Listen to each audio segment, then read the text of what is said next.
is about the Rams. I'm sorry it is, because they're just so much better of a team coming out of that market.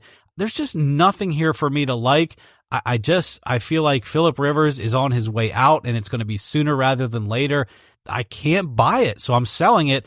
He is not going to have a good year, and I don't think the Chargers are either. Well, I can't disagree with anything you said there. I mean, the issues that they're having in L.A., they're basically the Clippers of L.A., and the Rams have become the Lakers. They're the hot team. They're bringing in the top free agents. They're the talk of the town. You have the Chargers sitting there. They can't even fill a soccer stadium that holds about a third of what most NFL stadiums hold, and they're having trouble even selling a half of those unless the Eagles are in town and all their fans buy up the 30,000 tickets. But again, they had all this on them last year and a ton of injuries, and they still found a way to win 9 games. And they've added some pieces in the draft. They still have some really good pass rushers on the defensive side of the football. So, Eric, I actually like this from Vegas. I actually think that this is going to be the team. I think there's too many questions probably from Vegas' standpoint of what they like, when we've just talked about it with the other teams, where you got a lot of questions with Denver. You've got coaching changes in Oakland. You've got a major quarterback change to a young guy that had one start under his belt in Kansas City. It almost leaves the Chargers as the only team left that really doesn't have a lot of questions outside injuries, and we don't really know how that'll play out with these other teams either. So, Eric, Vegas has them at 9.5. Where do you think that they fall, over or under that number? I'm under. I'm sorry. I get them to 8 again. They did a lot of their damage last year at the end of the season when they really made a nice run there.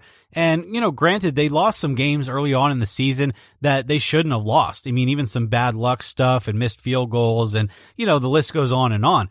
But that's just what I'm saying. This Chargers team is just sort of finding ways to lose. And I think the older that Rivers gets, the more uncertain they get about injuries and who's on the field, the more frustration they have, the more the fact that they're just the minority team in the Los Angeles market. I just can't get myself wrapped around believing that this team is the one with the most momentum out of the AFC West. I think Oakland and or Kansas City just have more going for them right now. I can't call this division going to the Los Angeles Chargers. I'm taking the under. I'm actually going to disagree with you on this one. I think it will be the Chargers. I think they find a way to get 10 wins with this team. I think that there's just too many questions with these other teams in the AFC West.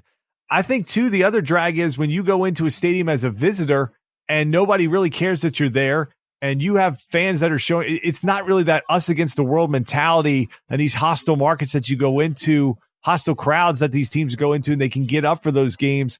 The other teams are sitting there going, there's like 10,000 people here. It's tough for them to get up as well for the game. So I actually see that at times potentially playing into the Chargers' favor when some of these teams come in, especially late in the year when they might not have a lot to play for, and the Chargers potentially do. So I'm going to go with the over. I'm going to go with the guy that's been able to prove over time that and find ways to win football games, as much as it makes me want to throw up in my mouth to actually have to pick the Chargers and Phillip Rivers to potentially win this division. But for me, if I'm putting my money on it, I'm going to kind of agree with Vegas and go with the team that's got proven commodities on there versus betting on a lot of questions that I see with the rest of this division.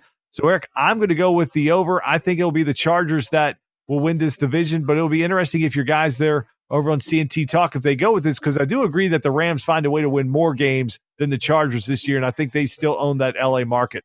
Well, Justin, I'm glad you made it interesting. So we disagree on the Chargers. It's going to be interesting between Chad and Tony over at CNT Talks. I think there's going to be a lot to discuss as it relates to this AFC West. And quite frankly, no matter what I said was going to be the over-under and what my predictions are, my favorite team in that division is the Broncos. So out of everything, I'd rather support your team and hope I'm wrong about everybody else. But I'm going to be looking at Patrick Mahomes, and I'm going to be looking at Case Keenum and kind of hoping for the best for the Broncos. So who knows where that carousel will finally stop rotating in the AFC West. One carousel that we don't know where it's going to stop rotating is with the number 78 team in NASCAR. So our listeners that follow NASCAR know that Martin Truex Jr. is a defending NASCAR champion now, one heck of a year last year, all the positive momentum going into this season, turns right back around and is one of the top 3 drivers in the sport without a doubt this year as well, fighting basically Kevin Harvick and Kyle Busch week in and week out for the victory at no matter what kind of track they're at. So Martin Truex Jr. has definitely taken that next step in his career, and he deserves to have a good sponsorship and a firm foundation. But Justin, as we're learning this week, and even Bob Pockross reported that defending NASCAR champion Martin Truex Jr. is not going to rule out switching teams in 2019 if he has to, because although he'd like to stay with that number 78 Furniture Row Racing team, look, if they can't find sponsorship, you're not going to take a guy with his talent and have him sort of floundering around in the series. You have to put him on a good team. So Justin, I just wanted to ask you in the Talkworthy section before we round this show out, you had mentioned something about it in your Twitter feed. This is a big story in NASCAR because this is basically a major team with having major success, a team that is the defending champion, and they're having sponsorship issues. Talk to us a little bit about that. Well, this is a story I feel is getting completely undercovered. This would be a massive story. Just think about this. This is the defending NASCAR Monster Energy Cup Series champion in Martin Truex Jr., a guy that dominated last season. He has 4 wins this year, numerous second-place finishes, and they can't figure out a way to have their future solidified, even for next year. The fact that 5 Hour Energy is leaving the sport, and they don't have enough sponsorship to feel comfortable saying that they're going to be able to field that car next year. That would be like the Philadelphia Eagles coming out and saying, we're having so many issues financially that we're not sure that we're going to be able to make it. It would be the biggest story of the week, the month. It would be unfathomable to think that a team that is at the top of their game, league, series, whatever, cannot make it. And here we have Martin Truex Jr. and the Furniture Row Racing team that cannot basically say with any sense of certainty that they're even going to be able to field a car next year, and Martin Truex Jr. may have to switch teams. Eric, that is unbelievable. It was a big enough story that I felt like, again, got swept under the rug by the NASCAR media, that Jimmy Johnson and Lowe's are parting ways. This is the 7-time champion of this series. This is a guy that's in the running to be the GOAT, up there with Dale Earnhardt, Richard Petty as the greatest of all time, certainly the greatest of his decade-long run of drivers, maybe of his generation. And he doesn't have sponsorship in line for next year. There's a lot of good drivers that continue to have cloudy futures because of the fact that they can't get sponsorship deals. Eric, I think it is a major, major story, and it's another mark that says no matter what the NASCAR media and the message and the PR that they're pumping out says that of what the state of the sport is, you don't have to look very far to realize that they are just feeding us a bunch of crap for the fact that their top drivers in the series continue to struggle to get sponsorship, and they cannot continue to give their fans this kind of message and think that the fans aren't going to just call them out on, Eric, because it's ridiculous. Yeah, I think you're totally right. And I thought your Twitter feed and some of the things that you were saying were 100% correct. And, we had a guest on this show a month or two ago, Jim Noble from NASCAR Sirius Radio, Trading Paint. He was a co-host of the show at the time, and he liked some of the tweets that you wrote. And, look, Jim's one of the minds of NASCAR. He knows what's going on behind the scenes, and I'm not going to sit here and speculate about his opportunities with Wofford and the things that he's got going on outside of NASCAR. Jim's had a long history of reporting sports of many varieties throughout his career, so he's certainly capable of doing many different sports. But unfortunately, Jim's not on Trade and Paint anymore and not on as a major host of NASCAR Sirius XM Radio. And so when I look at someone who's wise and has sort of that knowledge of what's going on in NASCAR, leaving Sirius XM Radio, and again, I don't want to put these words in Jim's mouth. This is me talking now, not him. But then I see him liking your post, Justin, on Twitter. I kind of think that you're right. And I think that there is an issue here that is deep, and it's something that the France family and other members of NASCAR do not want to admit, and it's going to be potentially the downfall of this sport financially, because these drivers, and we just saw this week that Kasey Kahne is walking away. Now, I think there's some factors there, but look, Kasey Kahne has made his money. He's actually the same birth date as me, so he's 38 years old. He's made his money, and he's going to go live his life and work on his sprint car teams, the teams that he owns in the sprint car series, and he's just going to kind of enjoy things. And what that tells me is you're seeing these guys retire younger and younger.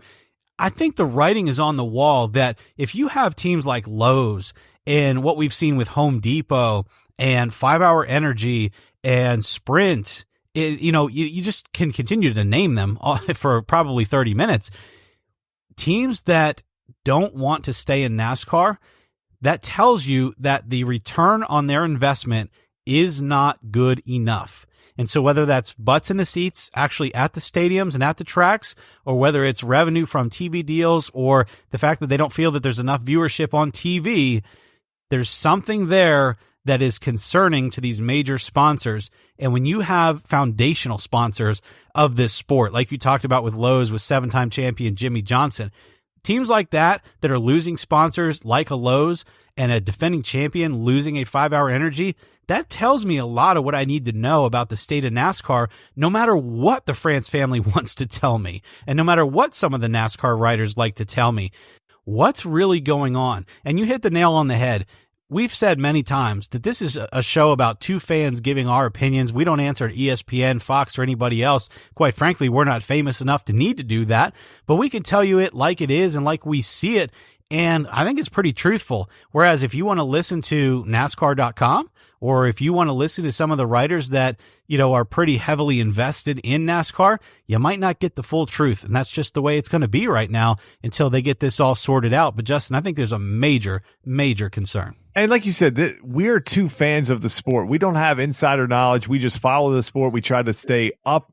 We go to races. We try to follow it as closely as possible as fans, stay as educated as possible to have these opinions. But Eric, when you see major sponsors continue to bleed out of NASCAR, when you see companies that only want to invest in 1 or 2 races, basically when they're promoting a new product, promoting a movie, promoting something different that they want to just get out there for a week or two, when they don't want to be a $20 to $25 million investor in the sport and sponsor a driver and sponsor a car and build around them, when you see the TV ratings continue week after week, year after year to continue to decline, when 2016 they're lower than 2015 and 2017 is lower than 2016 and 2018 is lower than 2017, and then you look at the stands and you see all the empty seats, or you see racetracks that are just completely taking out half of their seats and trying to come up with new ways to even get half the fans back, that is a problem. And to continue to say that this sport is in such a great position and it's building towards something, and to me, that's just a lack of awareness of what your fans are really seeing. It doesn't take much to be able to look at all those things and package them together and say, wow, that's a problem. The NFL, for all that they have going on in the political side and the anthem and all that, they're not bleeding out sponsors. As soon as Papa John stepped out and not being the official pizza of the National Football League, Pizza Hut was standing there ready to go. These NASCAR teams, even the top teams, they're losing sponsors and have open races, and they're struggling to fill them. That is a problem for NASCAR, and they need to address it. And Eric, the thing is, they have time. But if they can't fix their issues before their TV contract runs up in 2024, they're going to have massive issues. Just like we talked about a few months ago with Jim Noble, TV runs everything now. They pay a ton of money. They don't really care about who's in attendance or how many butts are in the stands. That's on the racetrack. TV cares about, are they selling ads? Are they basically able to make their money? Do they have content that's going to make the cable providers want to pay them the fees that they want? That's how ESPN makes their money. It's how many subscriber dollars they get per subscription. So if you have 100 million people with cable and ESPN's charging $10 per person per month, it's pretty easy to do the math to see how many billions they rake in. Well, when you're Fox Sports 1 and you're NBC Sports and you're trying to find content, NASCAR's content that's there. But if they're paying so much money that they're not making any money off of it, they're going to look at their business as well and say, this just isn't worth it. There's other avenues that we can go to get sports at much cheaper rates that are going to get us around the same ratings. That's the problem, Eric. They have got to get this fixed, or if 2024, if their TV deal does what their sponsorship deal does in terms of the naming rights of the deal that Monster Energy got versus what Sprint got, at basically about what, a third or fourth of that cost. If their TV deal drops like that, Eric, this sport will die. Well, before we close out the show, as far as it goes in the auto racing world, our thoughts and prayers do go out to Robert Wickens and his family. He had a